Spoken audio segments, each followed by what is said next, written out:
Bonjour, je suis Aurélie de la famille Belette. Je suis illustratrice. D'habitude, je fais des dessins qui représentent ma vie quotidienne, des dessins stylisés, donc par exemple comme celui-ci, ou bien celui-ci, que vous pouvez retrouver sur ma page Facebook ou sur mon compte Instagram. Mais récemment, j'ai été invitée à participer au One Week Portrait de Paintable. Je vous mettrai le lien de sa chaîne en description. Et ça m'a donné très envie de faire du réalisme. Ces cours sont très bien faits et donnent de très bonnes astuces pour apprendre à faire du réalisme et je vous les conseille vivement. Donc grâce à ça, j'ai déjà fait toute une série de portraits que vous pouvez retrouver sur Facebook. Et du coup, je vous présente mon dernier portrait qui est en fait un fan art. Donc n'hésitez pas à me dire en commentaire celui que vous aimeriez voir pour le prochain dessin. Et puis surtout, mettez un petit pouce et abonnez-vous à ma chaîne. Merci beaucoup. La famille Belette. Donc, il y a quelques temps, Pierre-Louis m'a demandé de lui raconter une histoire. Si vous me suivez un peu sur le blog, vous savez l'importance que j'accorde aux histoires et l'importance qu'elles ont dans le développement d'un enfant. Vous pouvez d'ailleurs à ce sujet télécharger mon livre gratuitement dans le lien sous la vidéo.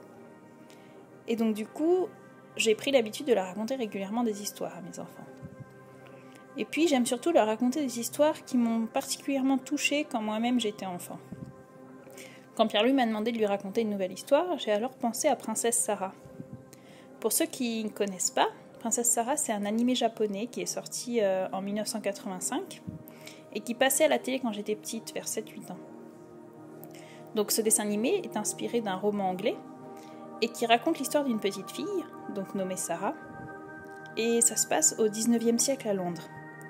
Cette petite fille, qui est très intelligente et très douce, va tout perdre. Elle va perdre son père et sa fortune, et en fait se retrouver dans une situation horrible et va devenir servante dans l'école où elle était. Et évidemment ça se termine bien, comme la plupart des histoires que je raconte à mes enfants. Tant qu'ils sont petits, c'est quand même beaucoup mieux. Donc mes enfants avaient beaucoup aimé l'histoire de Cendrillon, donc c'est à peu près similaire au final. Et là, Princesse Sarah, ça leur a vraiment beaucoup plu. Comme ils ont aimé, je me suis dit peut-être que je peux leur montrer le dessin animé. Alors comme pour la plupart des films et des dessins animés que je leur montre, j'aime bien leur raconter l'histoire avant. Je l'ai fait par exemple pour Blanche-Neige ou le Roi Lion. Comme ça, en fait, j'enlève tout effet de mauvaise surprise, en fait. S'il y a des moments qui font peur, mais qui se terminent bien, et ben par exemple, ils savent déjà que ça va bien se terminer, et que par exemple, le Roi Lion, il va pas se faire manger par les hyènes. Et puis si ça fait vraiment peur, comme je leur ai déjà raconté, je leur explique, ben écoute, là j'enlève cette partie parce qu'elle fait peur, mais tu sais très bien qu'est-ce qui va se passer, là ils me racontent, et puis au final ça se passe très bien, et ils comprennent l'histoire, même si j'ai supprimé un petit morceau. J'ai fait pareil, par exemple, quand Blanche-Neige se perd dans la forêt, dans le dessin animé, ça fait très peur, et donc du coup j'ai juste sauté cette partie, et puis comme les enfants ils avaient déjà compris qu'elle se perdait dans la forêt, il n'y avait aucun problème. Donc du coup j'ai fait pareil avec Princesse Sarah, et puis je me suis dit je vais lancer le dessin animé, et puis si je vois que c'est très difficile pour eux, je vais juste l'arrêter parce que je le fais et il n'y a pas de souci. Et en fait les enfants ils ont adoré. Alors on n'a pas fini parce qu'on est à un épisode tous les 2 jours, donc ça avance doucement, mais pour le moment ils accrochent vraiment. Et ils passent toute leur journée maintenant à jouer à Sarah, donc Alice c'est devenu Sarah, Pierre-Louis c'est Peter, et puis ils appellent ma petite dernière de 1 an, Emmanuel, ils l'appellent Lottie toute la journée. Est-ce que Princesse Sarah c'est pas trop violent pour des petits? Donc mes enfants ont 5, 3 et 1 an. Donc évidemment la dernière elle regarde pas grand chose, mais c'est surtout ma fille et mon fils.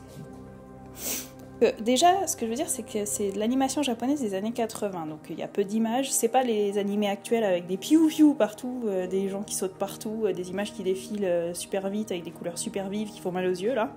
Pas du tout, c'est une animation très lente. Surtout, il y a des magnifiques dialogues, et puis ça va pas très vite. Vraiment ça, je trouve, c'est typique de l'animation japonaise, qu'on retrouve aussi dans les Ghibli et dans les Miyazaki.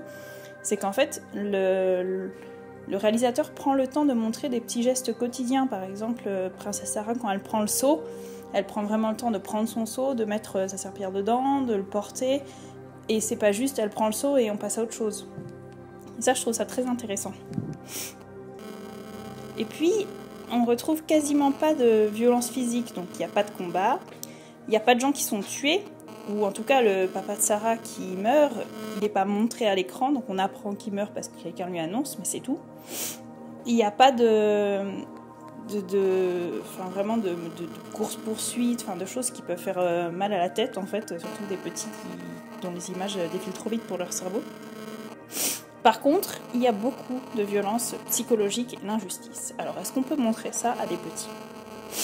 Alors, comme je l'explique dans mon livre, les histoires sont avant tout là déjà pour nous divertir, ça c'est un fait, mais surtout, leur intérêt principal, c'est qu'ils nous font grandir en empathie.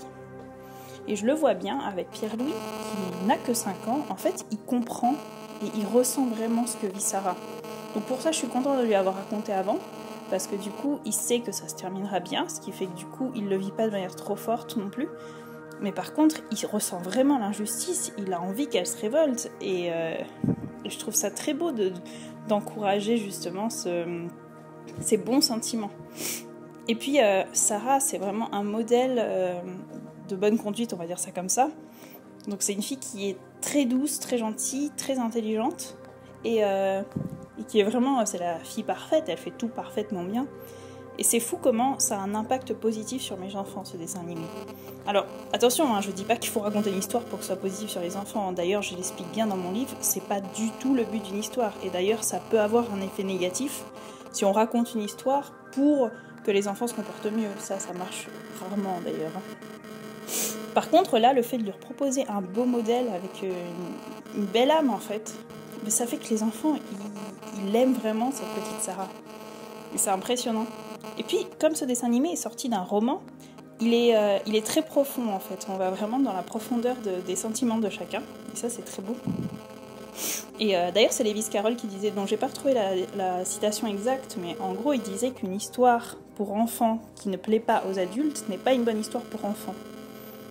Tout ça pour dire que moi, je choisis toujours des histoires pour mes enfants qui me plaisent. Non pas que mes goûts sont universaux, hein, mais je choisis des histoires, je suis capable de voir au-delà de mes goûts ce qui est intéressant ou ce qui l'est pas, en fait.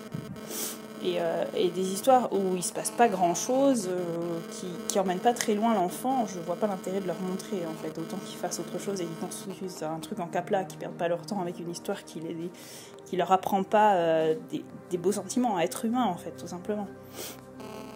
Donc du coup, je connaissais ces histoires de Princesse Sarah, et pourtant, je re-regarde avec eux, et c'est toujours le même plaisir. J'attends la suite comme si je connaissais pas la suite, alors que je la connais par cœur, cette histoire, pour l'avoir vue 2 ou 3 fois, et même pour l'avoir relue avant de le raconter.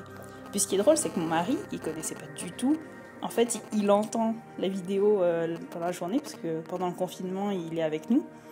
Et c'est drôle parce qu'il est à fond tous les midis à savoir alors qu'est-ce qui s'est passé aujourd'hui et tout. C'est vraiment très très drôle. Et puis j'ai raconté aussi à ma maman qu'on regardait Princesse Sarah avec les enfants. Puis ma maman, elle regarde son petit-fils Pierre-Louis et puis elle lui dit oh, mais tu sais, moi je suis une adulte mais je pleure toujours quand je regarde ce film tellement il est trop beau. Et Pierre-Louis qui lui répond mais moi aussi je pleure, ma vie c'est trop triste ce qui arrive à Sarah. Et ça c'est beau, en plus de faire sortir vraiment toute notre empathie, ça relie les générations, enfin, ça c'est vraiment magnifique, c'est là aussi la beauté des histoires, donc des contes, mais aussi de ce genre d'histoires qui passent à travers les âges. Enfin bref, vous l'aurez compris, c'est vraiment une ode à Princesse Sarah que je suis en train de faire. Montrez-leur à vos enfants, évidemment regardez avec eux parce que ça dépend des enfants, peut-être qu'il y en a qui seront trop sensibles pour accepter tout ce qui lui arrive. Donc évidemment, faites attention, je vous laisse discerner vous-même, mais c'est vraiment un film que je vous recommande vraiment.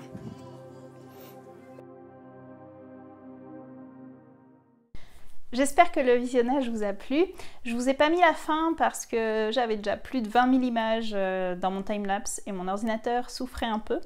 Donc je vous explique un peu à la fin, j'ai fait surtout des réglages de lumière, j'ai retouché un peu le visage parce qu'il me paraissait pas très harmonieux au niveau des yeux et des joues particulièrement. Mais je vous ferai une autre vidéo si ça vous intéresse de voir comment je finis à la fin pour mettre les lumières, les flous, etc. J'ai pas beaucoup parlé de technique dans mon commentaire comme vous avez vu, parce que je sais pas si ça vous intéresse. Donc surtout si vous voulez savoir des choses en particulier, par exemple les pinceaux que j'utilise, les techniques pour choisir les couleurs, pour créer ma palette, etc. Dites-moi en commentaire et je pourrais faire une vidéo particulièrement là-dessus. Et puis j'espère que ça vous a plu. N'hésitez pas à laisser des commentaires et puis abonnez-vous et cochez la petite cloche pour avoir des notifications lors de ma prochaine vidéo. Merci à tous, à bientôt!